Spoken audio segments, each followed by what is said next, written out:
السلام علیکم ورحمۃ اللہ وبرکاتہ۔ دوستو بھائیوں، کیا حال چال ہیں؟ امید ہے کہ آپ سب خیریت سے ہوں گے۔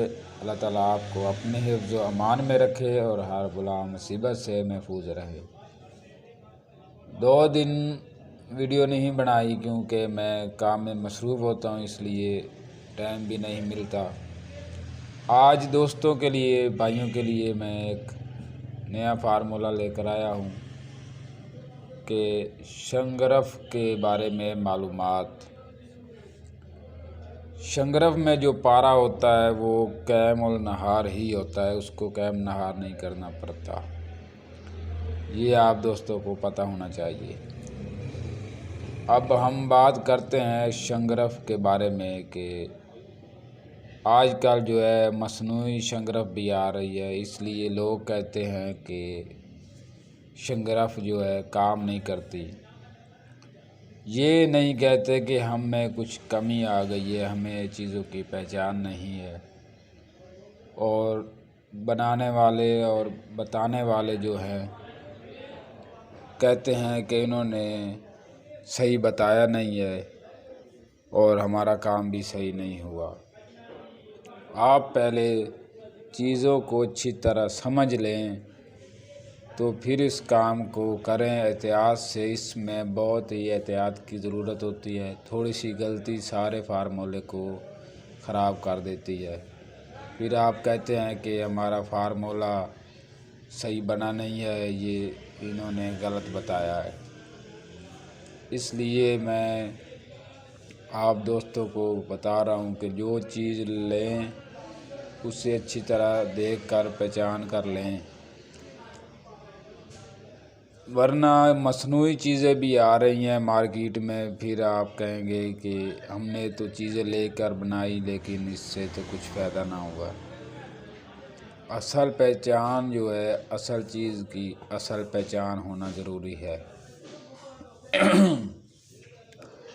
آپ دوست، شنگرف مدنی اور مصنوعی 2 قسم کا ہوتا ہے۔ مدنی شنگرف سونے، پارے اور تانبے کی کانوں سے نکالا جاتا ہے، جو مدنی شنگرف ہوتا ہے، اور مصنوعی شنگرف پارے اور گندھک کو آگ پر پکا کر تیار کیا جاتا ہے۔ پارے اور گندھک کو باہم کھرل کر کے کجلی بنائی جاتی ہے، پھر اس کجلی کو تانبے یا لوہے کی دیگ میں ڈال کر تیز آگ پر پکایا جاتا ہے۔ جس قدر آگ تیز ہوتی ہے اتنا ہی رنگ شوخ نکلتا ہے۔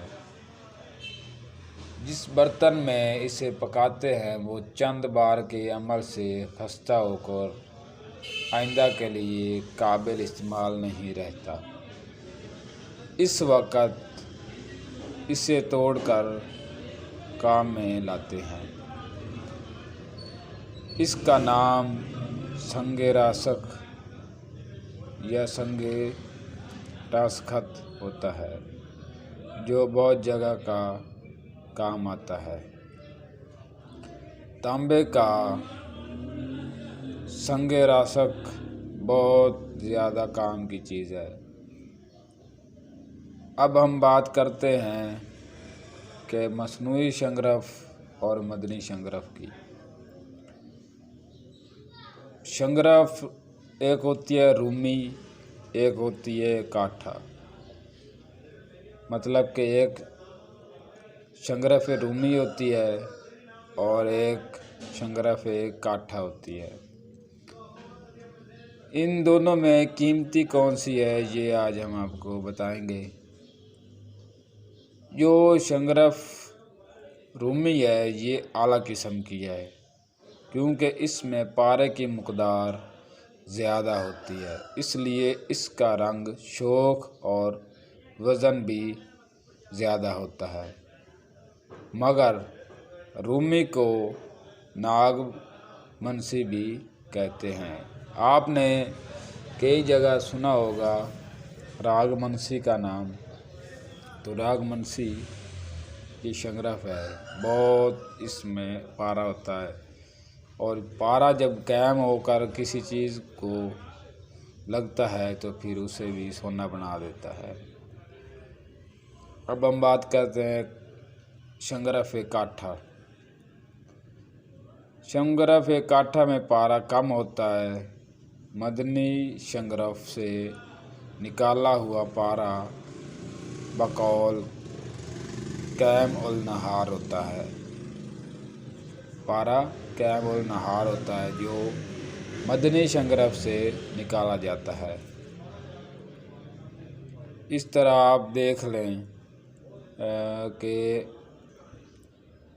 जिस तरह के मसनूई संग्रह होता है, मसनूई संग्रह बनाने का तरीका ये है, खालिस पारा 7 हिस्सा, गंदा कामला सार 6 हिस्सा, इन दोनों को बारीक करके शीशे के बर्तन में गुल हिकमत करके रेत से भरी हुई देगची में रख दें।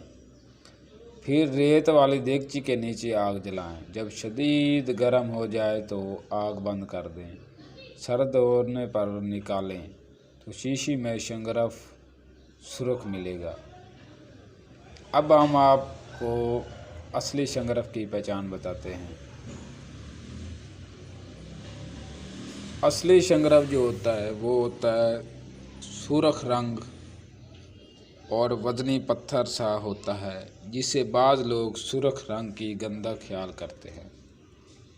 ये ज़्यादातर नक्काशी में इस्तेमाल होती है।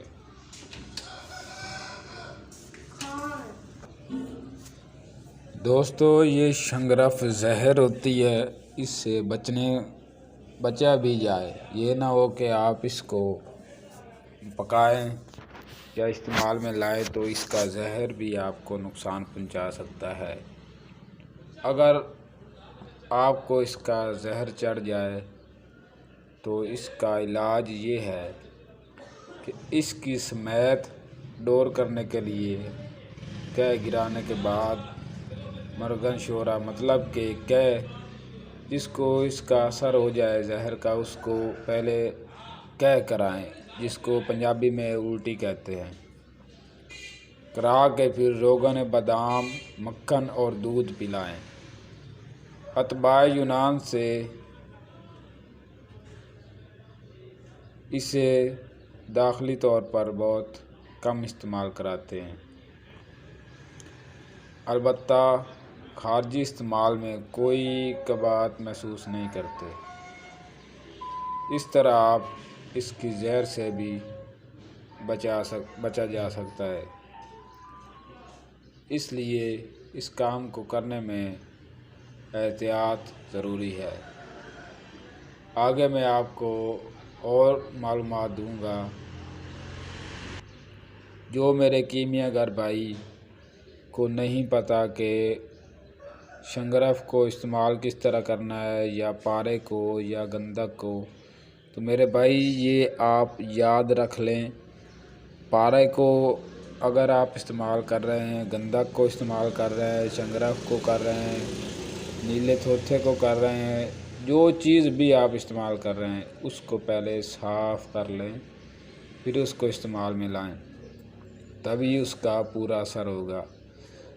अक्सर लोग इस तरह करते हैं कि चीज़ें ले आते हैं बाज़ार से और उनको साफ़ भी नहीं करते और वैसे ही इस्तेमाल करना शुरू कर देते हैं। इसमें मैल कुचैल होती है, वो सब जो है उसमें मिक्स हो जाती है और उस चीज़ का पूरा असर नहीं होता।